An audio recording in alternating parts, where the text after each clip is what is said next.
Welcome to Central Georgia Focus. I am your host, Fredrick Price. On July 26, 1990, the nation witnessed the signing of the Americans with Disabilities Act, also known as ADA. Today, this federal civil rights legislation is credited with protecting the rights of millions of Americans with disabilities. So we talk about how the Americans with Disability Act is a very important part of our lives 34 years later. So today, our guest is attorney Stacey Valerie Peace. She serves as the ADA coordinator for the state. Her office is within the Georgia State Financing and Investment Commission, and thank you so much for traveling all the way from Atlanta to be with us today. It's a pleasure. Thank you for having me. So tell us a little bit about your role and how you kind of came about working with the ADA. Okay. Well, as the state ADA coordinator for the state of Georgia, I direct the office's projects. I help to ensure that state programs and activities and services are as accessible as possible. And my role began in the office. I joined the office in 2006 as the assistant state ADA coordinator under then state ADA coordinator Mike Galifianakis. And then in 2019, Mike retired from state of Georgia government, and I was promoted to the role of state ADA coordinator. So I have been with the office for 18 and a half years this summer. So big congratulations on that. Thank What you. a career. And so how many people work in the office? Just curious. We have 4 team members. There's myself. We have Steve Jones. He serves as the senior ADA architect and the assistant state ADA coordinator. We also have Donna Hall McDowell. She serves as the ADA architect, senior ADA architect, and then we also have Barbara Tucker. She serves as the ADA Administrative Services Coordinator. Okay, so those 4 people clearly do a lot of work for the state of Georgia. Yes, they do. So tell me a little busy. bit about the importance of the Americans with Disability Act. Why is that so important? Because a lot of people may not be aware of it. Well, the ADA is important because it helps to ensure that individuals with disabilities are fully integrated into all aspects of society, whether or not that be work, school, accessing programs and services of private entities as well as public entities, the web, making sure that they have access to services on the web. So it really is kind of like a civil rights law that provides protections for individuals with disabilities to ensure that they have full access to society. Yeah. And we're going to talk more in depth about the history of ADA coming up a little later. But July 16th, or July 26th, I should say, yes. The law celebrates its 34th birthday. Yes. Talk about any celebrations that you all have planned coming up. Well, our office puts out a quarterly newsletter. It's called the ADA Informer. And so on July 22nd, our July 2024 issue will come out where we celebrate the 34th anniversary of the ADA. And our newsletter has chock full of information about different events that are happening, as well as new information on any laws that have been passed. We have settlement agreements and updates from the Department of Justice, the Equal Employment Opportunity Commission. We have information on trainings that are available. We have a mental health section, so on mental health awareness and resources for that. And we share highlights from our 2024 virtual ADA conference that just happened this past June. And so that's one way that we're going to celebrate the ADA is with the launch of our July 2024 issue. There will also be an event in Atlanta at the Friendship Baptist Church on the actual day of the anniversary, July 26th, which is a Friday, from 10 to 12 in the afternoon at Friendship Baptist Church. It is open to the public. They're going to have speakers and vendors, and it's going to have entertainment. It's being hosted by Showability, which is an organization in Atlanta that works with individuals with disabilities in the entertainment field. And we are part of that committee. Our office is part of that committee to make sure that that comes off, hopefully without a hitch. Yeah. So that's another event that's happening. Also on that Saturday, the 27th, there will be an event that's hosted by Humanity Consideration Consultants. That'll be in Douglasville at the Douglasville Convention Center. And that is from 10 to 2 in the afternoon. And they're going to have food, they're going to have speakers. I think there's going to be a proclamation.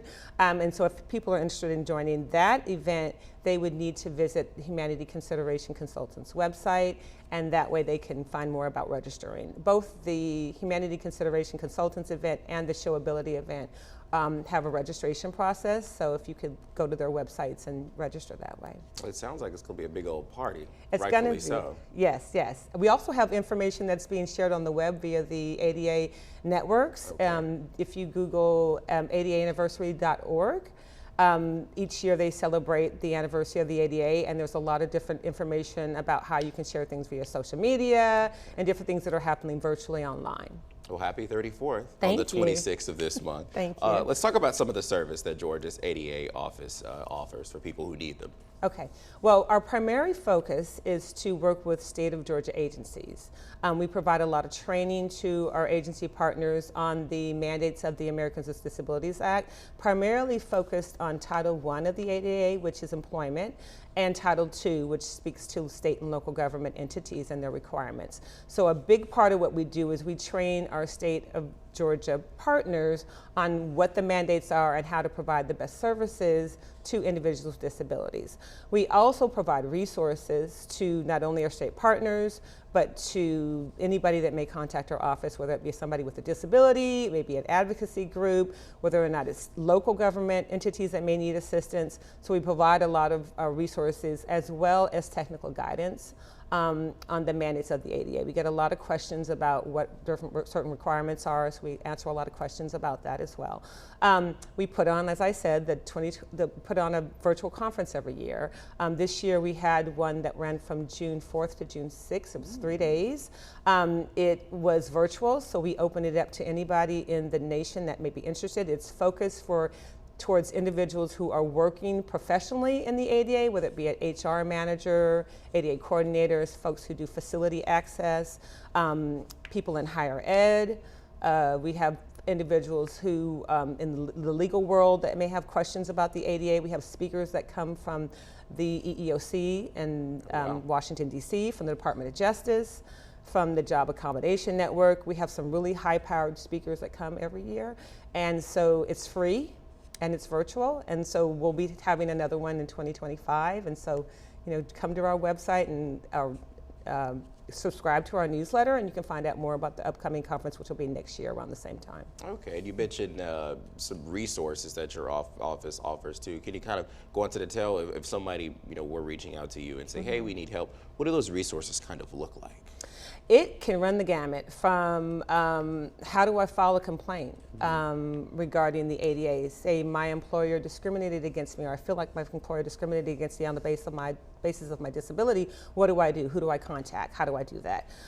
It may be questions about what are the requirements for accessible sidewalks. It really, when you think of it, we get the questions. Yeah. What we really don't do is we don't really handle matters related to like Social Security disability, those kind of things. It really needs to be tied in some way to the Americans with Disabilities Act, and we'll try to assist. We won't turn anybody away though. If you have a question that's disability related, we'll try to get you to the right people to get those questions answered. But our focus is the Americans with Disabilities Act. Sounds good. Well, we're going to continue our conversation. We're having a really insightful conversation because I'm learning a lot. We're back in just a moment. Stay with us as we take a break to look at the celebrations across the country that are planned for the 34th birthday of the Americans with Disabilities Act.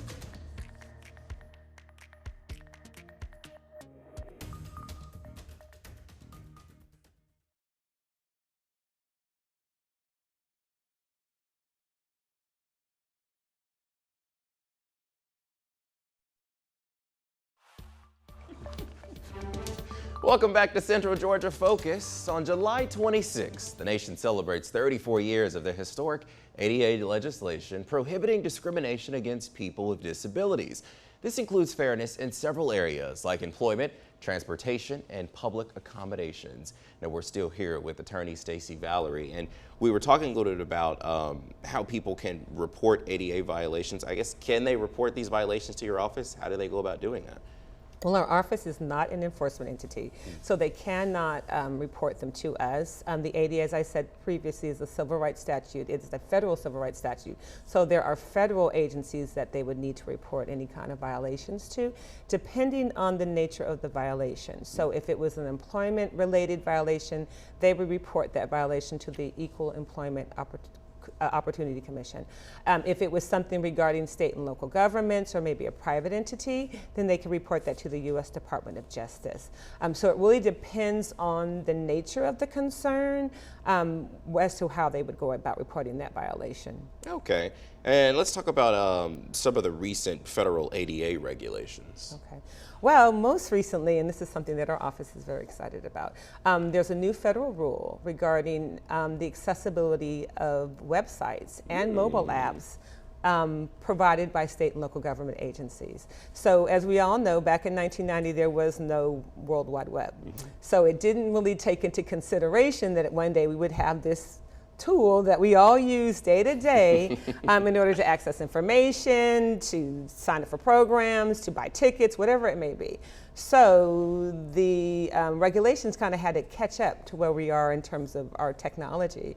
So the federal government, back on April 24th of this year, published a final rule, which is going to require that state and local government entities ensure that their websites and their mobile apps are accessible to individuals with disabilities. This rule actually went into effect. It was published on the 24th of April, went into effect on June 24th, and we have in the state of Georgia, for state of Georgia agencies, 2 years to get it together to make sure that we have accessible information and communication technology and websites to individuals that may need it. This is very important because, as like I said before, we use the web for everything.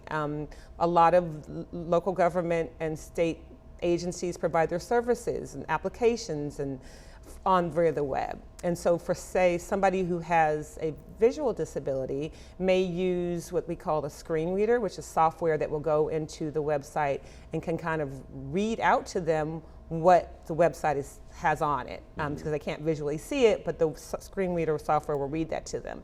That's if the website is created in such a way so that that screen reader can read it. Yeah. So this is one of the ways that we're going to have to make sure that we provide accessible information communication technology to all of our citizens. It's just one example. Sounds like it's going to be a game changer for a lot of people that need this. It absolutely will be a game changer. And we've been waiting for this for a very long time, so we're very excited that it's here and that we have some teeth behind this need, yeah. If I know the state of Georgia, I know you can do it in less than 2 years. You'll get it done tomorrow, right? Curious, what entities does the state ADA's coordinator's office collaborate with? One of our primary partners is the Center for Inclusive Design and Innovation at Georgia Tech. They are one of the premier entities when it comes to accessible information and communication technology. They actually work very closely with our state university systems, so like college and universities. Okay. They provide students with disabilities accessible textbooks. They may do captioning for different videos that you may have. So we work very closely with them via our Access Georgia project, which has been in place for over 10 years now, where we assist our state of Georgia agencies with ensuring that they provide accessible information communication technology. So we've been kind of ahead of the game for the last 10 years. Yeah. We've been working through our Access Georgia project to ensure that those things are happening. But we're very excited about the new rule. We also work very closely with the Job Accommodation Network. They are every year one of our presenters at our virtual conference. And so they're a great partner and they're a great resource for individuals with disabilities regarding employment. So if you are an employer or if you're a person with a disability and you have questions about a reasonable accommodation process or how to accommodate somebody with a disability in the workforce, you can call Jan and kind of give them the scenario and they provide you with excellent guidance. This is all free of charge. You can even ask them for a transcript of your conversation so that you can kind of have a record and kind of keep that information handy. So if you forget what they said, you can go back and read the transcript and say, okay, this is what I need to do next. That's just another agency that we work very closely with. We work very closely with a lot of the state of Georgia agencies that have like social service type work. So the Department of Health and Human Services, we work closely with them. The Georgia Department of Corrections is another one of our agencies within the state that we work closely with. So lots of partners. Oh yeah. Those are just a few. Oh yeah. Yeah. I mean, but in many ways, the state of Georgia is ahead of a lot of other states too. And really, can you kind of expound on just the importance of collaborating with all of these entities for one purpose of helping the people who really need this help? Well, I think that what's the most important thing is that as the state of Georgia, we want to provide the best customer service that we can to all of our citizens. And so that means that we have to make sure that we provide accessible program service and activities to those citizens who have some type of disability. It's kind of one of those situations where, at some point in time, I don't have a disability at this point in time. I don't, but you age, as you get older, the probability of you at some point in your lifetime having a disability increases. And so this is just something that just makes sense, because you need to be able to provide those services in an accessible format to everyone. As our population gets older, the need increases. And so it's just one of those things that it's the mission of the state. One of the things that recently came out this year via the legislators, we have is GAME as model employer.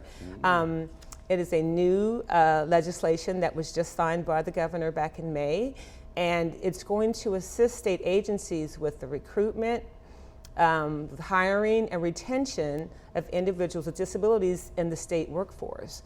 And the administration of GAME, this new legislation, has been placed in our office, in the State ADA Coordinator's office. Awesome. So we're very excited about the new initiatives and the things that the state is putting forward to ensure that we have that integration, that full integration into society for individuals with disabilities. A lot of good things going on. I wish we had hours to talk about this. We're going to take another break. Here is how you can get in touch with the ADA Coordinator's office in Atlanta. The information is on your screen right now. Write it down, take a picture, do whatever you have to do if you need it. The information's there. We're back in just a moment.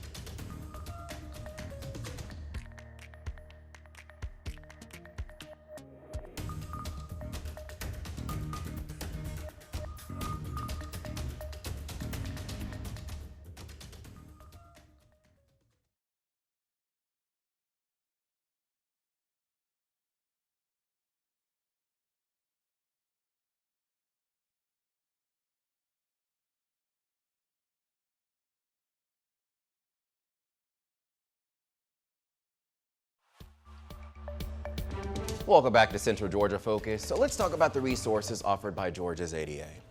Well, we have a helpful resources section on our website, and the categories that are within this helpful resource section run the gamut. So if you have questions about how to, like I said, file a complaint, we have information on that. If we have questions about what type of recreational activities may be well suited for individuals with disabilities, or more, like have special features for people with disabilities, we have information on that. We have information regarding education and the ADA. So it just depends on what you're looking for. We have information regarding facility access. So our website has a host of resources and website links that you can go to find out more information. We also put all of our virtual ADA conference trainings, all of the archive recordings, as well as the transcripts are on our office's website. So say you missed our 2024 virtual ADA conference that happened back in June, no worries. You can go on our website and you can watch every single session. The transcripts are there as well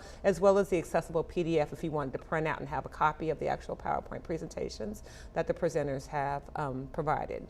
So we have a host of information on our website. We do current updates. We share information about things that may be happening in the community regarding individuals with disabilities. So you just come check our website out and you'll hopefully find something that may be helpful to you. We also have a frequently asked questions page that has a lot of information that might be helpful to individuals. Information is easily accessible. I'm sure back in 1990, no one ever would have imagined that we would have this easy access to the information right at your fingertips. Thank goodness for the web. I'm telling you, I'm telling you. So how can people or groups access the training opportunities and really just learn about the latest on ADA rights? Well, depending on what they may need, they can contact our office and we may be able to provide a specialized training to them. It really depends on the nature of what they're asking for. Like again, we really do try to focus on state government and maybe local government entities and providing them with resources and training. But we can also provide you with other entities within, U.S. that provide training opportunities. There are a lot of different agencies like the ADA centers that I mentioned previously that do the anniversary every year. They provide a host of different trainings every year, every month really, on the ADA. That you can reach out to Job Accommodation Network for training. So we can kind of be your one-stop shop. You can come to us and we'll kind of put you in the right direction as to things regarding the ADA and trainings that you may be interested in. And as a confused person all the time, that would be really, really helpful. Yeah. I think we have some information that we could pop up on our screen of the address and the contact information of how people can talk with you. But if you could just, there it is, that information right there, that address. Washington Street Southwest, that's on the 3rd floor in Atlanta, and that number on your screen, 404-657-7313. That email address is there too. And if you have any questions, you can of course reach out to them. But just kind of recap the 34th anniversary celebration plans. I mean, I kind of alluded to it as being kind of a party, and that's essentially what it is, but for a good cause. For a wonderful cause, for a civil rights law that actually has its roots in the civil rights law of 1964. So a lot of people don't realize that the ADA, the activists back in the early 60s and 70s, when they were pushing for some type of legislation before we had the Rehabilitation Act of 1973, they looked at how the civil rights activists, the African Americans within our country, were fighting for rights and how they went about it with the sit-ins and the protests. And they used a lot of those same tactics to get the ADA passed. So really, the ADA has a lot to kind of thank the civil rights laws for, because but for the Civil Rights Act of 1964, we may not have the Rehabilitation Act of 1973, and then we may not have the ADA. So, you know, every year in January in our newsletter, we talk about the impact of Dr. Martin Luther King and how he not only impacted civil rights for individuals of color, but how he also had an impact on those with disabilities. Okay. On the screen in just a moment, we're going to have video, if I'm not mistaken, of the social media and I guess how people could contact you all too. There it is. Celebrate, learn, and share. Might I say, that is a nice flyer, ADA 34. I'm just curious, who was the brainchild behind this flyer? Because I love it. That is the ADA National Networks that I spoke to you about previously. They're the ones that do this every year for the anniversary. So without fail, they're going to have the ADA anniversary website up every year, and they're going to have all these wonderful events and things that you can share via social media regarding the anniversary. And right now is a full list of everything that we've been talking about. Man, you guys are really, really organized. Is there going to be any public involvement? I imagine the public can probably, anybody that wants to be involved in this, they can. Yeah. Definitely via social media campaigns. We encourage everyone to get involved that way. If you're in Atlanta or around Atlanta, like I said, we're going to have that event at the Friendship Baptist Church on the 26th from 10 to 12. That's 80 Walnut Street, as well as the one in Douglasville that we spoke of, which will be the next day on the 27th, that Saturday. In case some folks can't come on the Friday because of work, they can come on Saturday to Douglasville, to the Douglasville Convention Center from 10 to 2. You do need to register for both events. For the one on the 26th, you can come to our website. We have the information on that on our homepage, as well as we'll be sharing that in our newsletter, which will come out on the 22nd of July. And then for the information for the one on the 27th, if you could go to the Humanity Considerations Consultants website, they can provide information on how you can register for the one on the 27th. Well, thank you so much for our insightful conversation and a lot of good information. And the 26th is really going to be a big day for you all. Yes, and I may have to come up to Atlanta to all have a little fun come with you on. and learn a little bit more. Thank you. Thank you so much for being here. Thank you all for watching us. We'll see you next time. Have a good one.